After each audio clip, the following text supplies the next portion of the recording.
increase government revenue, says President. Farmers protest in Dambulla against sale of livestock to India.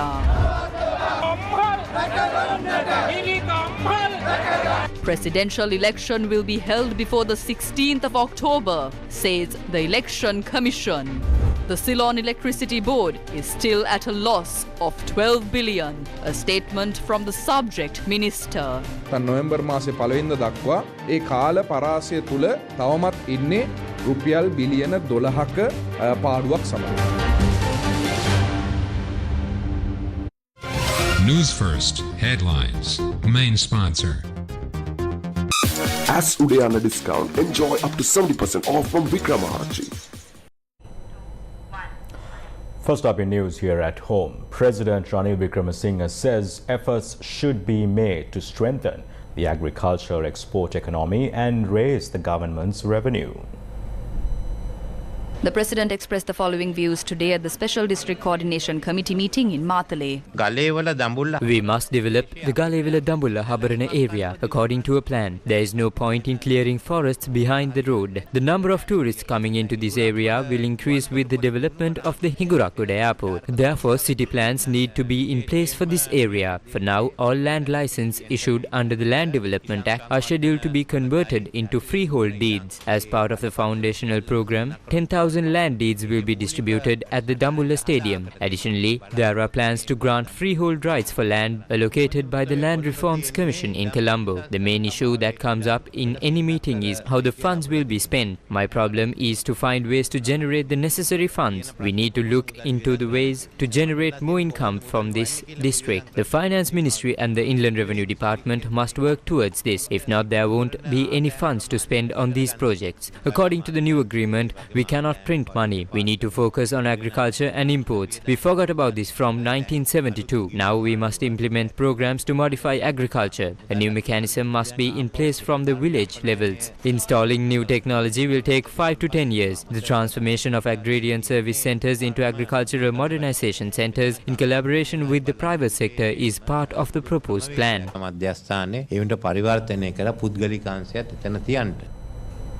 A protest against the sale of dairy resources and farming lands to India was held in Dambulla today, and it was organized by the People's Movement for the Protection of Local Dairy Industry and Farmlands. At the beginning of the protest, the police had instructed the protesters to hold the protest at the Dambulla Gum Udava area and to refrain from marching towards the Dambulla city.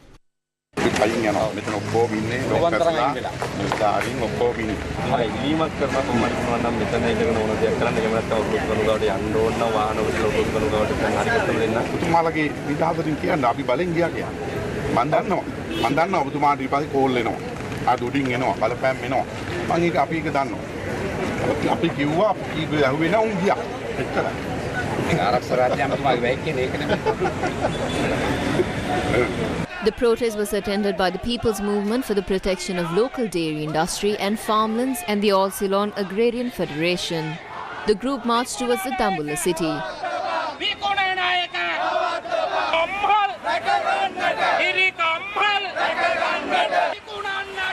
The group protested for about 1 hour there. Apart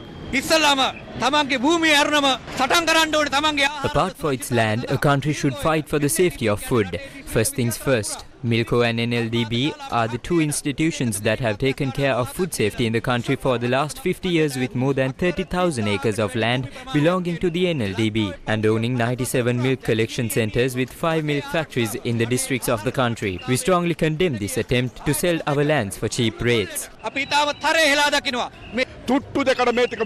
They have planned to sell these for cheap rates. We oppose this and we will not allow this to happen. We all gathered here today to spread this message to everyone.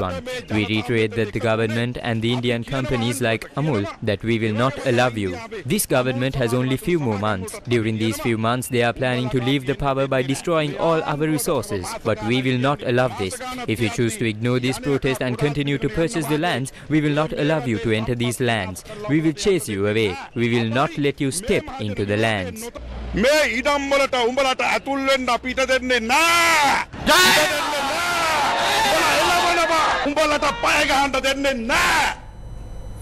Consumers point out that a shortage of rice and a price increase could take place soon after the harvest of the yalla cultivation season is reaped. Newsfirst inquired into the matter from the rice traders in several provinces. Consumers and rice vendors describe the situation of the rice market to Newsfirst. සම්බා වෙළඳ පොලේ නෑ. තියෙනවා හංගලා තියෙන්නේ. එක වැඩි මිලට විකුණන්නේ. එකක් දෙන්න හිතුවත් කටියට පමණයි. කීරි සම්බා නෑ. බ්ලැක් මාකට් තියෙනවා 290යි දාන්නේ 300ට විකුණන්නේ කියනවා. ඒ හින්දා අපි ඒක විකුණන්නේ. This was the situation at the Naharampita Dedicated Economic Centre. අඩුවට කොහෙද දැන් මේ ගන්න ආලත් 210ක්. අපි කෑවේ 210ට නෙමෙයිනේ. සම්බා කී සම්බා විකුණන්නේ මිල වැඩි හින්දා. හිගයක් නැති හිගයක් මවන්න තමයි හදන්නේ. Consumers and rice vendors in Kurunegala expressed the following views. කීරි සම්බා පේන්නවත් නැහැ. නාඩු විතරක් තියෙනවා. දැන් කීරි සම්බා විකුණන්න තියෙන්නේ සිල්ලර මිල තියෙන 260නේ. නමුත් දැන් තොග දානවා 310ක්. මේ මිනිස්සු ඉල්ලුවට අපිට ගෙනල්ලා දෙන්න බෑ. පාරිභෝගික අධිකාරියෙන් පැන්නම රුපියල් ලක්ෂයක් දඩ ගන්නවා. පොඩි සිල්ලර කඩ කට්ටිය අල්ලලා වැඩක් නැහැ මේ පාරිභෝගිකෙන් ඇවිල්ලා. දැන් මහා පරිමාණය කරන කට්ටියනේ මේ ගණ වැඩින් දෙන්නේ. What is the issue in rice?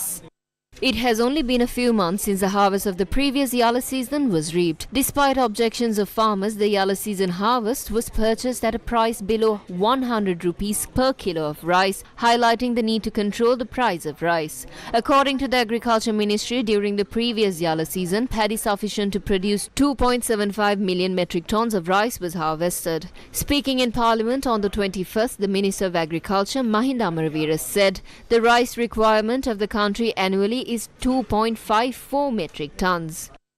If so, what is this rice shortage? This was the Agriculture Minister's explanation. I admit that we don't have reserved stock of rice. Mill owners possesses the stocks. The shortage exists because they are withholding rice stocks. What measures have the government taken to solve the rice shortage?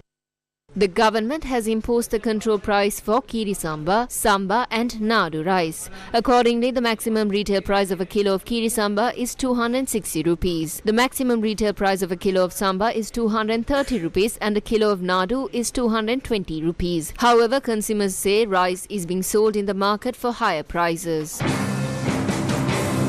What measures have the Consumer Affairs Authority taken? The Consumer Affairs Authority said it has taken legal action against 1,000 shops that sell rice at a price above the MRP. A group of officers from the Consumer Affairs Authority inspected several large-scale rice mills in Polonnaruwa. During the inspection, rice stocks sufficient for several months were found stored. Speaking to the media during an event held today, the Agriculture Minister admitted that the government does not have measures in place to control the price of rice. We have been unable to formulate a mechanism to control the rice prices. Even if the Paddy Marketing Board has 10 billion, we will counter these mill owners. The profit they earn for a kilo of rice is too high. Neither the farmer nor the consumer is benefiting out of it. What is the stance of the Ministry of Trade? Speaking at the Parliamentary Sectoral Oversight Committee on Trade, Commerce and Food Safety, Minister of Trade Nalin Fernando said steps have been taken to import a variety of rice similar to Kiri Samba to meet the rice demands in the upcoming holiday season. He said this step is being taken to control the rice shortage that had emerged as a result of rice mill owners withholding rice from the market. පාර්ලිමේන්තුවේ ඊගාට රූපවාහිනී සාකච්ඡාවලට ඇවිල්ලා එක එක බයිලා ගහනවා මෙහෙමයි තව ටික දවසක් ඉවසන්න ඕන අර මේක දැන් කොච්චර කාලෙ ඉවසනවයි මාත්‍යෝ අපි මහා පරිමාණ මෝල්කාරයෝ ඒ ටික අරගෙන හංගගෙන ඉන්නවද මොකද්ද කරන්න කියලා අපිට තේරෙන්නේ නැහැ. ඉතින් බඩු නෑ විකුණන්න වෙලඳ පොලේ. මේකට මේ රටේ පාලකයා වග කියන්න ඕනේ. මේ රටේ පාලකයෝ මේකට ක්‍රමවේදයක් හදන්න ඕනේ. ඉතින් Taking a look at a headline making story, Minister of Power and Energy Kanchana Wijesekara says the Sono Electricity Board has incurred a loss of rupees 12 billion within the first 10 months of this year. He said that if a situation is created to cover the loss with the increase in hydropower generation, the electricity tariffs will be revised again and relief will be given to the people. ජනවාරි මාසේ පළවෙනිදා ඉඳලා October මාසේ අවසානයේ දක්වා එහෙම නැත්නම් From the 1st of January to the end of October or the 1st of November, there is still a loss of 12 billion rupees. But if we take October and November, we experience unusually heavy showers. The CEB has made an operational profit of 16 million rupees in October. The total loss of 11 billion rupees is including the operational profit. With the showery condition in November, we expect to cover the loss by November. If the rainy period continues to December and hydropower generation increases, we can cover the full cost by the 31st of December. We will revise the electricity tariff once again to benefit the consumers. පාරිභෝගිකයන් වෙත ඒ ජනතාව වෙත ලබා දෙන්න කටයුතු කරන්න තීන්දුව The minister added that agreements for 5 power projects will be signed before the end of this year. බලාපොරොත්තු වෙනවා තවත් අඳුනාගත්ත ව්‍යාපෘති 5ක්. We hope to finalize the agreements for 5 more projects that we have identified before the end of this year. One is the 500 megawatt wind power plant, which is an Adani project. The other is the 100 megawatt solar panel project at Siamalanduwa. Other is the 150 megawatt solar panel project in Hambantota, 100 megawatt solar panel project in Uddamavadi, and the 700 megawatt solar panel and battery system project in Punakari. Megawatt 700ක සූර්ය පැනල සමග battery පද්ධතියත් එක්ක විදුලිය ජනනය කිරීමේ ව්‍යාපෘති. The minister also expressed views regarding renewable energy projects. පහුගිය අවුරුදු 15ක 20ක කාලය ගත්තොත් එහෙම Over the past 15 to 20 years of the tendered projects, only 10% were completed.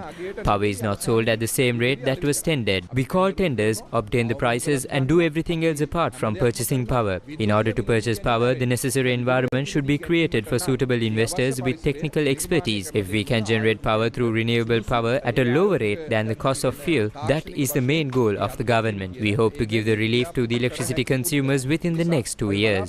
ඊළඟ අවුරුදු 2 වෙන විට ඒ විදුලි පාරිභෝගිකයන්ට ඒ සහනය ඒ ආකාරයෙන් ලැබීමට තමයි අපි බලාපොරොත්තු වෙන්නේ. Secretary of the Electricity Users Association, Sanjeeva Dhammika, responded to the statements made by the minister at a press conference held this evening. This government has arbitrarily and selfishly increased taxes and have made this journey unbearable for the citizens. The CEB held the budget debate yesterday. We as an union are surprised and taken back at the conduct of Minister Kanchana because this minister is providing false information regarding the account data of the CEB. I want to make clear that we strongly oppose his actions. So we ask the minister why they are hiding the true account data of the CEB, because currently the CEB is making a profit of more than rupees 30 billion. We know that by the end of the year, they would have made a profit close to rupees 60 billion. 70% of the hydropower plants is full. So when they produce electricity using these power plants, it will only cost them rupees 5. They charge us these amounts by telling us it will cost them rupees 50. We ask the minister to have an open conversation with us. We tell the minister to think about this carefully. You continue to lie to the citizens. Plans have been made for all the unions to go to the Supreme Court regarding this.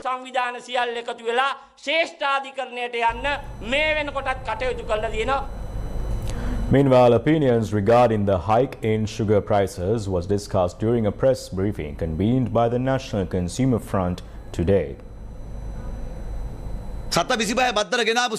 Sugar was imported at a rate of 25 cents. We asked the minister to investigate it. It is the same sugar that was sold for 240 rupees. These are all deals. A mung kalma was sold at 40 rupees. Now it is priced at 60 rupees. Then a jalapa was sold at 50 rupees. Now the price has increased to 60. That is fair because we have to use sugar to make this. When the cost to the consumer increases, the price of all goods increases. So what happens is a few importers feed their own pockets and then use that money to help politicians with their election campaigns.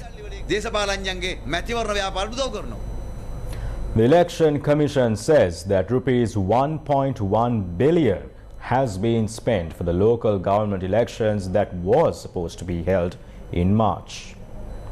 National Election Commission says that the preparations for the presidential election will begin next year. The chairman of the Election Commission, RAML Ratnayaka, stated that according to the current constitution, the presidential election should be held before the 16th of October. He also said that 10 billion from this year's budget has been set aside for the presidential election. The nomination list for the 2024 presidential election is being modified to include the newly eligible voters. The activities related to it is scheduled to start in January. Meanwhile, President Ranil Wickremesinghe stated in Parliament that the provincial council election will be held after the presidential election and general election. On one hand, prices of food including rice is increasing. On the other hand, the people are burdened due to the electricity tariff hike. During the budget debate of the Ministry of Water Supply and Estate Infrastructure Development, it was revealed that many areas in the country do not have necessary water supply.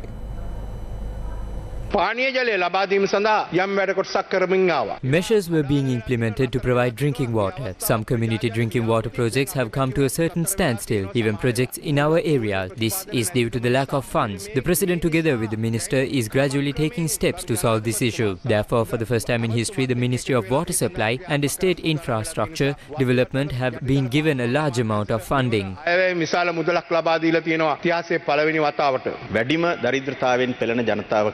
It is the estate community that suffer the most from poverty. We must be disappointed about the fact that the government has been unable to provide the basic facilities to this community. Facility the rest of the country enjoy. People in the hill country community do not have job security, land of their own and basic health and water facilities in the area they live in. Many leaders, many governments give promises. The Prime Minister from 2015 to 2019 gave promises as well, but to this day, we have been incapable.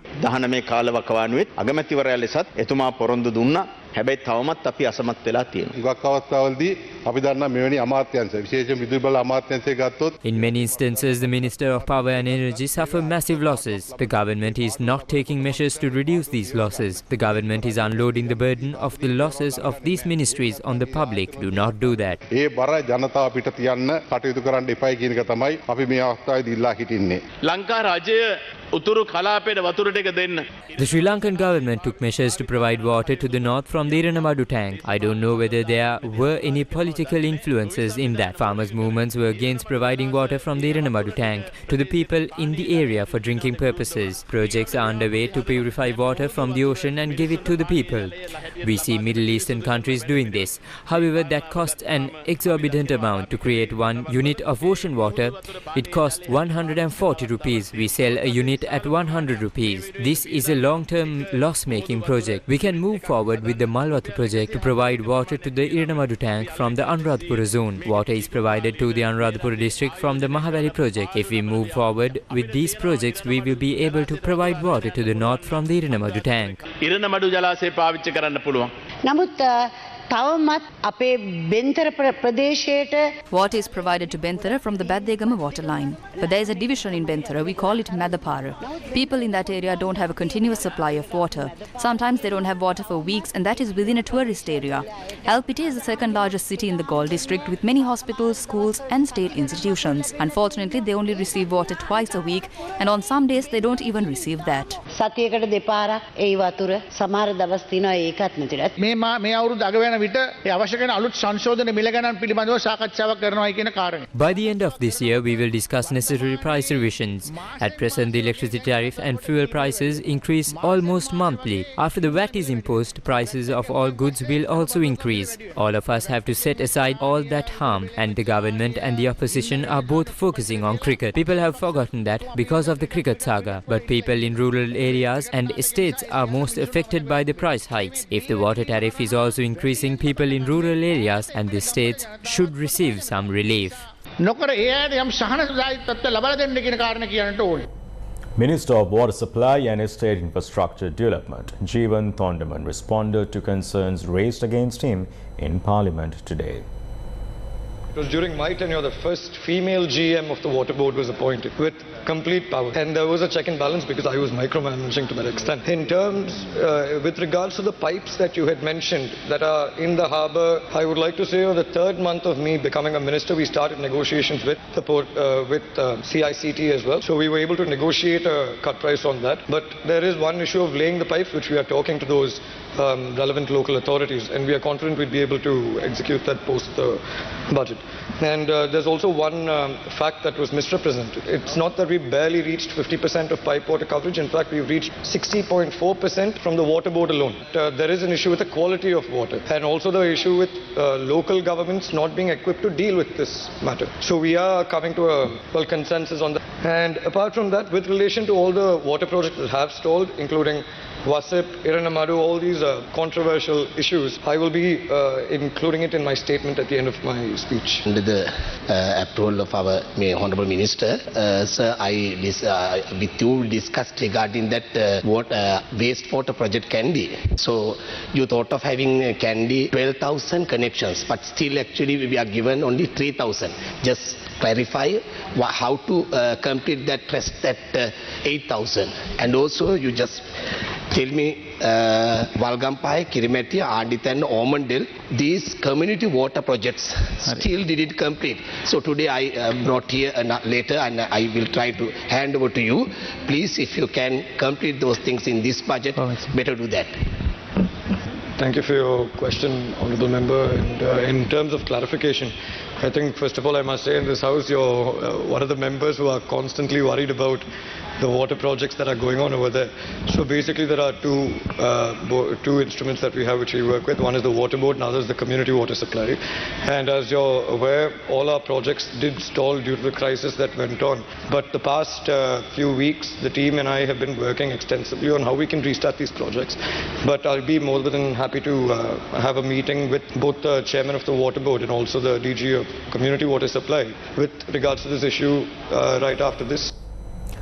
Leader of the Jatika Janabalawega, Artra Magazine, says that all citizens of this country carry an individual debt of rupees 150,000 as per the 2024 budget.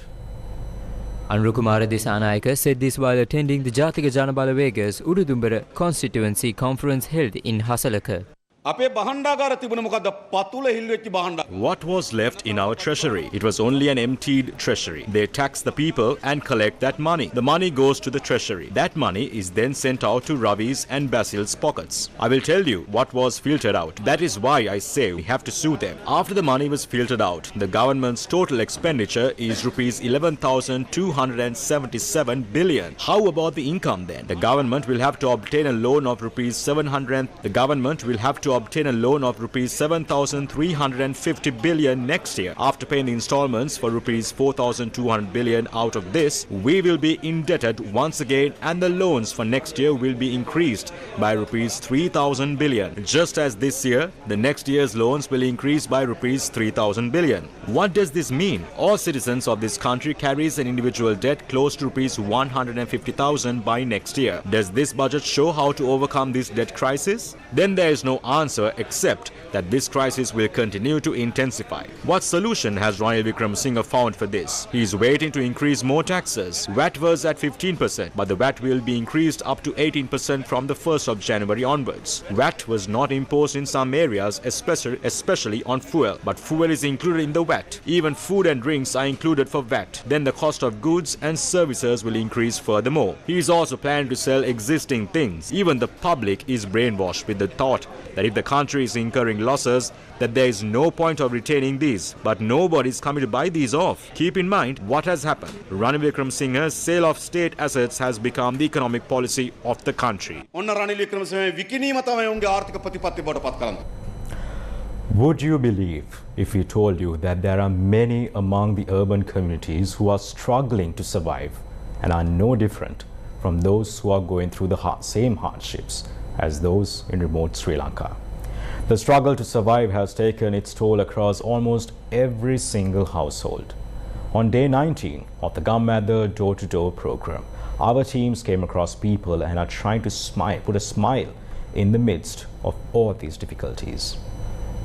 Kirikohutanna is a remote village located on the border of the Kegol district, and those living here depend on the Kitul palm syrum or Kitul pani to survive. Unfortunately, their lives are not as sweet as what they harvest. They also find it difficult to make ends meet, as money is a slow-moving commodity in these areas. Thus, the intake of a healthy meal has dropped considerably, and it is the story shared by all the villagers. Everyone's lives in the village are the same. There are potholes every step of the way on the road to Puakpitia. This is not a distant district, but a main road in the capital.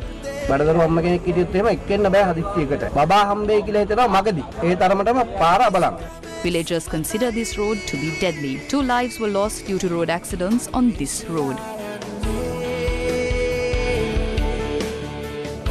It has been 24 days since Paluatta village in Kalatuava Attanagala was flooded due to the recent showers. Attanagaloya and 2 other canals flow through the middle of the village, and hence the village gets inundated even for the smallest rain. The sanitation facilities have overflowed and the unclean water is now everywhere. So how can we even drink some water? The villagers asked these questions from the Gumma Door Too team who visited Gampaha. බොන්න වතුර නෑ අපිට මෙහි. ලොකුම ප්‍රශ්නේ තියෙන්නේ ඒකයි. ඒ ලින්දෙන් බොන්න බෑ දැන්. ඔක්කොම යට වෙලා තියෙනවා. Mothers are afraid to send children to school in Kandapulanur earlier. A part of the Concordia Tamil Vidyalaya was washed away in a recent landslide due to the heavy showers, and the risk still remains. Mothers say their children cannot go to school as long as there is a risk. Who will cover the loss to the children till then?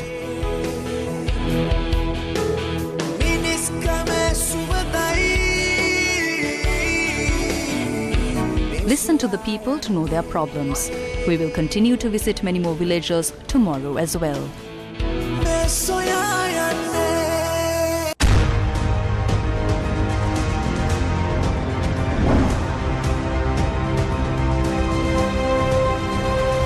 Gumma Door, made in Sri Lanka. Newsfirst, with the people. A discussion regarding Sri Lankan labourers being given job opportunities in Israel was held in Parliament today. These job opportunities are given owing to the vacancies created due to the loss of workers in the Gaza Strip and to employ labourers to work in Palestinian lands that were forcefully taken. That is the simple truth. A few ambassadors of Arabian countries spoke to me about it. We are making a wrong decision at the wrong time. We are acting in an opportunistic manner. This is like when the Jews were killed in Japan. We send Lankans to Germany. We must think twice about this decision, because with the training they are given, more things can happen in this country. We ask people, do not make the decisions to work in the Middle East regardless of the money they are offered.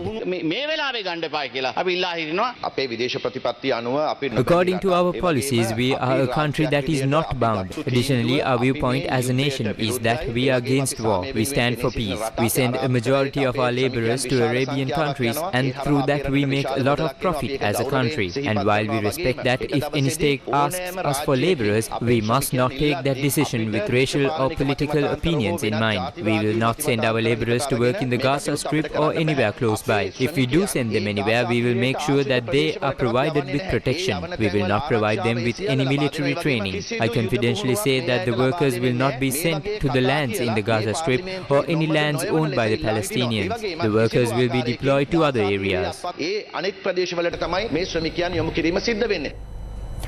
Isaac University of Colombo held an event in Colombo yesterday to promote small businesses and female entrepreneurs. Gramfest 2.0, organised by Isaac in University of Colombo, was held in Colombo yesterday for the second consecutive time. The event aims to uplift small and medium-scale social media-based businesses by providing them a physical platform to showcase their products to the public. So we planned out this event, Gramfest, for one day to promote the small businesses and the women in businesses. So we need to give them a chance, and the event name is called Gramfest because we mainly focus on getting stalls from businesses that are on Instagram. A large crowd, including the youth, visited the stalls at the event held yesterday. NSBM Green University unfolded the 6th International Conference on Business Innovation yesterday. The 6th International Conference on Business Innovation, organised by NSBM Green University, was held at the Green Campus yesterday. The conference is an annual event of NSBM designed to attract national and international researchers of prominence as a significant step in creating the appropriate research culture in Sri Lanka and the South Asian region through interactive networking and multidisciplinary collaborative research. The conference was unveiled under the theme of accelerating societal change through digital transformation. Many distinguished guests took part in the conference. This timely and informative research conference further served as a knowledge-sharing platform to share new research results, insightful ideas and new perspectives on a wide range of topics related to business innovation and technological advancement. A bell-ringing ceremony was held at the Colombo Stock Exchange to celebrate Amana Bank PLC's successful completion of rights issue yesterday.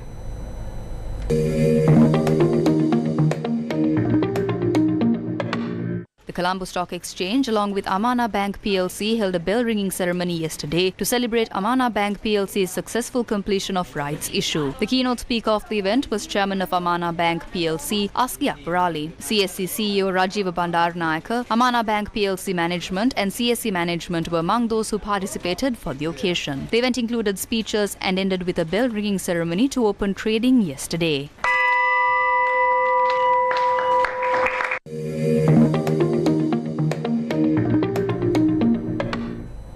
Artra Magazine's Art Talk and Tour of Sri Lanka, Modern Art and the Beginnings of Artra's Art Tourism Initiatives was held yesterday in Colombo. Artra hosted an art talk and tour of Sri Lankan modern art and the burgeonings of Artra's art tourism initiatives upon the request of State Minister of Foreign Affairs Taraka Balasurya yesterday. The event saw the presence of many diplomats. This is an art collection that was put together by one of the artists of his peers in the most intimate and charming setting that you are here today. The works of the 43 group have been instrumental for its climate that it expanded upon. This year, in sowing the seeds of art tourism, Artra launched many editions of their magazines. A panel discussion on the Biodiversity Beyond National Jurisdiction Agreement took place at the Lakshman Kadirgam Institute yesterday. In order to get to implementation and successful implementation. The embassies of Germany and France supported a panel discussion on the Biodiversity Beyond National Jurisdiction Agreement held at the Lakshman Kadirgam Institute yesterday. The opening remarks were given by Carmen Marino, the ambassador of the European Union to Sri Lanka and the Maldives. Later, a panel discussion moderated by Dr. Felix Neumann, the ambassador of Germany to Sri Lanka and the Maldives, took place under the theme Governance and Policy Perspectives Towards the BBNJ Agreement. Therefore, the efforts to introduce circular economy or waste management. The Biodiversity Beyond National Jurisdiction Treaty, or the BBNJ Treaty, is an international agreement on the conservation and sustainable use of marine biological diversity of areas beyond national jurisdiction. The second panel discussion took place under the theme Challenges and Way Forward for BBNJ Agreement. The event ended with a discussion roundup by Professor Vasco Becker-Wienberg, President of IPDM, the Portuguese Institute of the Law of the Sea. There was a practice earlier to... Today marks day 54 of the second leg of the LOLC Divisavia's social welfare program. The second leg of the LOLC Divisavia program targets Sri Lankan schools with less than 100 students. Today's program is being carried out centering the Moravaka and Mulatian education zones of the Mathura district. Accordingly, students of the Kabiliyapola Sri Gunaratna Primary School, Hakmana Allewala Primary School, Kahagala Sugatapala Godavatta Primary School, Kumbulgoda Primary School, Karatuda Primary School and the Dimulgoda Primary School were distributed schooling essentials at the representative schools and the Mulatian Zonal Education Office. This worthy initiative is supported by the Ministry of Education and sponsored by the LOLC Group.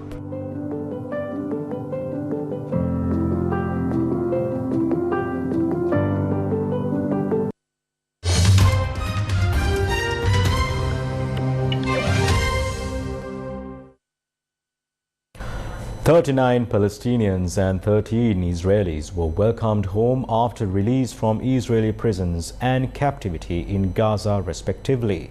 10 Thais and 1 Filipino were also freed from Gaza and will soon be traveling home. More prisoners and captives are set for release as humanitarian aid trucks arrive in northern Gaza. The Israeli Prime Minister's office said it has received a list of captives to be released today, the second day of the 4-day truce. Palestinians in Gaza enjoyed a night free from Israeli attacks, although happiness is mixed with uncertainty at what follows the brief truce. More than 14,800 Palestinians, including 6,150 children, have been killed in Gaza since the 7th of October. In Israel, the official death toll from Hamas's attack stands at 1,200. Prime Minister Narendra Modi took a sortie on the indigenously built light combat fighter aircraft Tejas in Bengaluru today.